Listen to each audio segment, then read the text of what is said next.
Salut, c'est Lex pour Animaré. Donc aujourd'hui je suis à Bruges. Je suis en train de diriger un séjour itinérant avec des 15-17. Donc en fait, bon bref, pour faire simple, on fait Lille, Bruges, Bruxelles. On tourne un petit peu sur la Belgique et le nord de la France. Aujourd'hui, je te parle de complotisme et la façon de l'aborder avec les ados. Bon, déjà la première chose que je voudrais dire, c'est que ici je suis pas en train de faire une vidéo pour attirer les complotistes ou anti-complotistes. Je veux pas rentrer dans ce débat-là. Moi, tout ce que je veux, c'est t'expliquer comment est-ce que tu peux aborder ce débat avec les ados et t'expliquer un petit peu la version que moi, le discours que je tiens avec eux. J'estime pas avoir la science infuse, c'est juste le discours que je tiens avec eux. Maintenant, si toi, ton truc, c'est le complotisme et la théorie de la Terre plate et les Illuminati, les reptiliens et tout ça, ne t'abonne pas à cette chaîne parce que tu vas le regretter. Moi ici, je te parle d'animation. Je te parle juste de complotisme abordé dans l'animation. Mais la chaîne n'est pas tournée sur le complotisme. Donc si c'est ton dada, t'abonnes pas à cette chaîne, ça sert à rien. Par contre, si tu es intéressé par les métiers de l'animation, n'hésite pas à t'abonner et à en parler à ceux que tu sais que ça intéressera. Bref, donc en fait, moi je pense qu'il y a deux façons d'aborder le complotisme avec les jeunes, avec les ados surtout, parce qu'avant c'est peut-être un petit peu trop tôt pour leur en parler. C'est deux notions qui leur dépassent tout à fait et en fait, ce qu'il faut, c'est commencer à appréhender le monde qui nous entoure. Et donc, avant 12 ans, tu peux aller voir la série de vidéos sur les caractéristiques et différentes tranches d'âge des différents jeunes que j'ai faites. Mais bon bref, avant 12 ans ça va être compliqué d'aborder le complotisme avec les jeunes, tout simplement parce que c'est des choses, c'est des notions de groupe tellement élargies qui les dépassent totalement.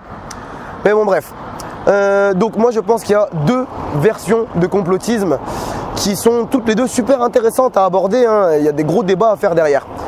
La première version, c'est ce que j'appelle pour moi les illuminés du complotisme, donc c'est-à-dire les personnes qui pensent avoir trouvé une comment est-ce que je peux appeler ça, une vérité alternative sur le monde et comment est-ce qu'il existe et comment est-ce qu'il est régi, la réalité du monde physique qui nous entoure et tout. Mais bon bref, je suis en train de parler de ceux qui croient à la Terre plate, la Terre creuse, la théorie des anciens astronautes.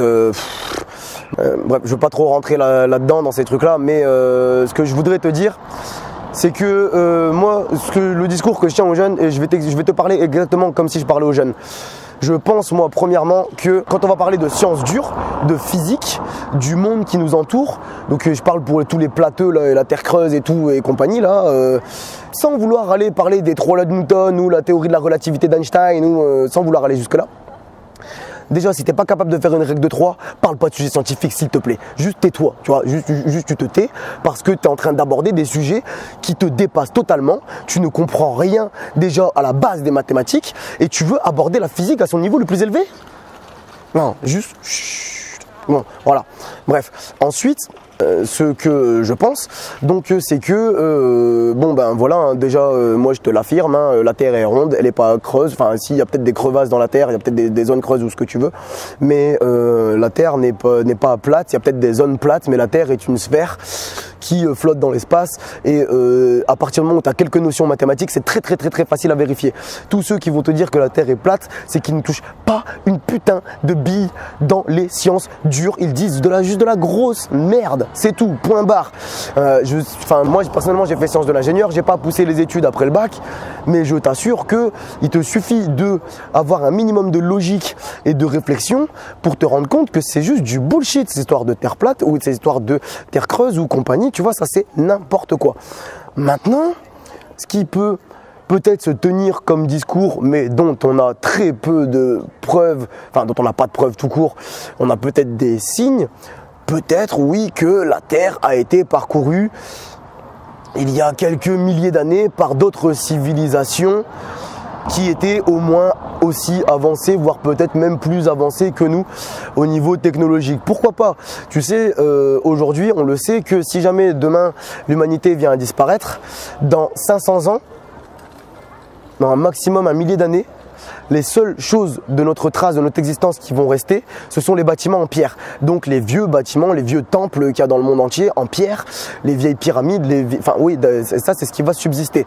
Et il est vrai aussi que la plupart de ces bâtiments, on n'est pas capable de les reproduire aujourd'hui, on ne sait pas comment est-ce qu'ils ont fait pour les produire à leur époque sans les moyens technologiques. Donc, ce qui veut très certainement dire qu'ils avaient des moyens technologiques ils avaient peut-être des moyens technologiques qui nous dépassent. Enfin, En tout cas, il est très difficile de croire que les pyramides ont été construites, quand tu as quelques notions scientifiques, avec un burin en cuivre et un galet en pierre. Ça, c'est bullshit aussi. Tu vois, tu as deux, trois notions scientifiques, tu dis, ouh, là, il y a un petit problème qui va. Mais bon, bref, de là à aller dire que ce sont des extraterrestres ou de je ne sais quoi, qui les ont construits, enfin, ouais, pourquoi pas. Mais en attendant, moi je pense que c'est sous-estimer l'être humain. Parce que l'être humain est capable de choses monumentales. Et je te répète encore une fois que si nous on vient à disparaître là maintenant du jour au lendemain, dans 500 ans, dans un millier d'années, et en fortiori dans 3 ou 5 000 ans, tout ce qui restera, ce sera les vieux monuments en pierre de l'époque qui était déjà antique. Nous, on disparaîtra complètement. Alors après, ouais, on peut chipoter. Par exemple, tu vois, je vais te parler du Caire et le site de Gizeh. On sait que l'histoire historique nous dit que ça, allez, maximum moins 3000 ans. C'est ce qui nous permet de dater l'histoire de la préhistoire. Bon, maintenant, on s'est rendu compte que le Sphinx a subi une érosion de pluie qui n'était possible dans cette région-là pendant des centaines, voire des milliers d'années. Et le Sphinx a été érodé par la pluie et c'était possible qu'il y a environ 10, 12, 11 000 ans, cette zone-là était régulièrement balayée par les pluies. Depuis, non. Donc, ce qui veut dire que quand on vient nous dire que l'Égypte antique a maximum 3 000 ans pour l'histoire qu'on en connaît et qu'on dit que ça remonte à 3 ou 4 000 ans de plus, ça fait moins 6 000, moins 7 000, un truc comme ça. Il y a encore une fois un truc qui tique parce que oui, évidemment, le Sphinx, tu as les preuves physiologiques, l'érosion de la pluie qui dit que c'était il y a forcément au moins 10 000 ans. Ok, est-ce que pour autant il faut dire que ce sont les extraterrestres qui ont construit les pyramides? Ça, j'en suis pas sûr. Tu vois, je te répète, je pense que l'humain est capable de super grandes choses.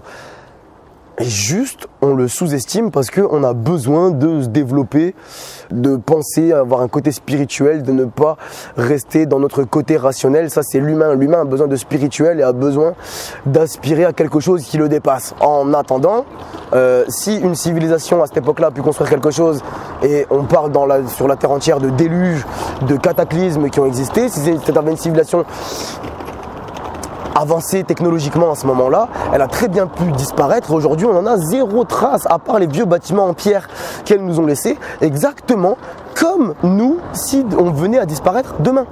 Dans 5 000 ans, dans 10 000 ans, il ne restera que les gros bâtiments en pierre qu'on a construits. Et encore, ils seront bien abîmés. Enfin, voilà. Mais tout ça pour te dire que oui, théoriquement parlant, l'humanité aurait déjà pu connaître une période beaucoup plus avancée technologique et disparaître.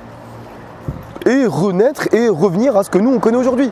Théoriquement parlant, je te dis, hein, c'est une théorie, hein, je te dis pas que c'est vrai et que ça s'est passé comme ça, je te dis que théoriquement c'est possible, c'est faisable et en plus de ça, tous les vieux mythes anciens du monde entier sur la planète sans se concerter, on parle un petit peu, mais bon, je te dis, de là aller dire que c'est les extraterrestres qui ont construit tous les temples et les pyramides et nanana, bon bref. Il est beaucoup plus probable que l'humain l'ait fait avec un niveau de technologie avancé et que la civilisation s'est écroulée. Tu vois, nous ici, on a, voilà, on va pas je pense que tu es complètement naïf si tu vois pas que la civilisation va bientôt s'écrouler, la nôtre. Enfin, en tout cas, on en est proche. Si on fait rien. Enfin voilà, donc je répète pour ce point-là, pour le complotisme des réinventeurs de la science, là, je suis désolé.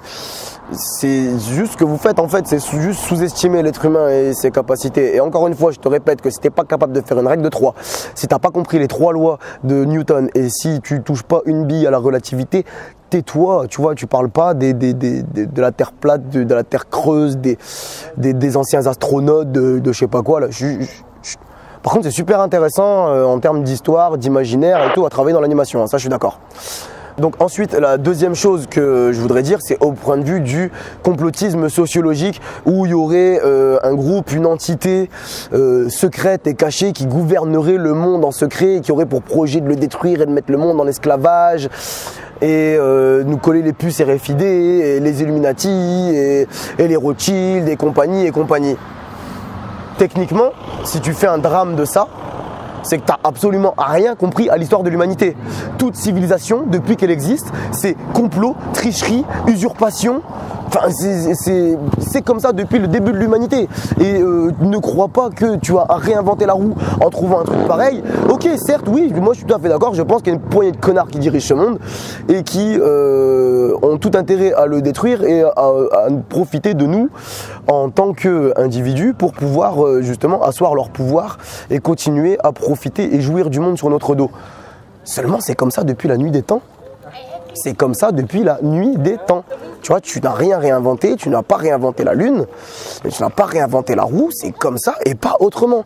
Les humains, dans toute civilisation, à partir du moment où tu dépasses le groupe de 30 personnes, j'y reviendrai plus tard sur la théorie des 30 personnes dans un groupe, mais à partir du moment où tu dépasses les 30 personnes dans un groupe, tu peux être sûr que tu vas avoir complot, stratégie, fourberie, enfumerie, prise de pouvoir, putsch, dictature, secret. C'est normal. C'est les dynamiques humaines normales. Tu t'attendais à quoi à l'échelle d'une planète? Tu vois, moi, je trouve ça juste tout à fait normal. Et si tu penses avoir réinventé la roue et en faire un drame, tu vois, par exemple, aujourd'hui on le sait, ok, ouais, voilà, les Rothschild contrôlent les banques. Ok, d'accord. Maintenant, je t'assure que demain, on les supprime, on leur coupe toute sa tête, on les envoie sur une autre planète. Dans la minute qui suit, t'as des humains qui vont reprendre leur place. C'est comme ça. Ce sont des schémas structurels humains, logiques et normaux. Je dis pas que c'est bien, hein, mais je veux dire, il n'y a rien d'exceptionnel, il n'y a rien de novateur. C'est comme ça depuis la nuit des temps. En fait, moi, ce que je pense, c'est soit tu bloques là-dessus et dans ta vie, tu n'avances pas, soit tu le prends en compte et tu dis, moi, qu'est-ce que je peux faire dans ma vie pour dire que ça ne m'influe pas et que j'arrive quand même à arriver à mes objectifs. Ouais, j'arrive, je suis là dans 2 minutes. Bon, bref, il va falloir que je te laisse. J'espère que tu as compris où je voulais en venir. Je te répète 2 secondes. Juste pour tout ce qui est théorie scientifique, si tu n'as pas les bases de la science dure, tu fermes ta bouche et tu n'abordes pas ces sujets-là. Et après, pour tout ce qui est sur les sociologies humaines, ne crois pas avoir réinventé la roue. C'est comme ça depuis la nuit des temps. Voilà, tout simplement. Voilà, bon bref, tout ça pour te dire que moi c'est exactement le discours que je tiens aux ados. Et par exemple, c'est le discours que je vais leur tenir ce soir là, les miens. Enfin bref, j'espère t'avoir aidé à aborder les sujets de complotisme avec les ados. Maintenant, si ça t'a plu, si t'as appris quelque chose ou si t'as servi à quelque chose, si t'es plutôt d'accord avec moi, n'hésite pas à t'abonner pour me remercier du contenu que je te partage gratuitement sur les différents canaux d'Animaré. Maintenant, je te répète une dernière fois que si le complotisme c'est ton truc et que tu tombes cette vidéo en voyant le titre et que tu crois tomber sur une chaîne qui va parler du complotisme pour ou contre, c'est faux. Je fais juste une petite vidéo comme ça vite fait pour t'expliquer comment moi j'aborde ce sujet-là avec les jeunes. Et en fait, le message, c'est arrêtez de vous prendre la tête. Arrêtez de vous prendre la tête pour rien. C'est pas ça qui va changer ta vie. C'est pas ça qui va faire que tu vas remplir ton frigo. C'est pas ça qui va faire que tu vas avoir des bonnes relations sociales avec les gens.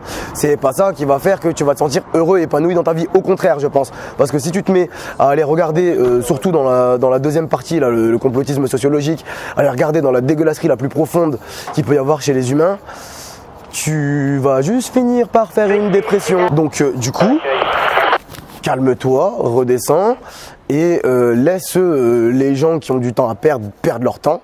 Et toi, occupe-toi de ta vie. C'est la meilleure chose que je puisse te dire de faire. Tu peux choper les filles au passage, là?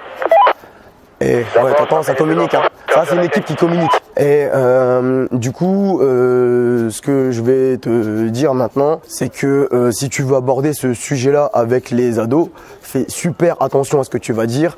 Renseigne-toi bien à l'avance.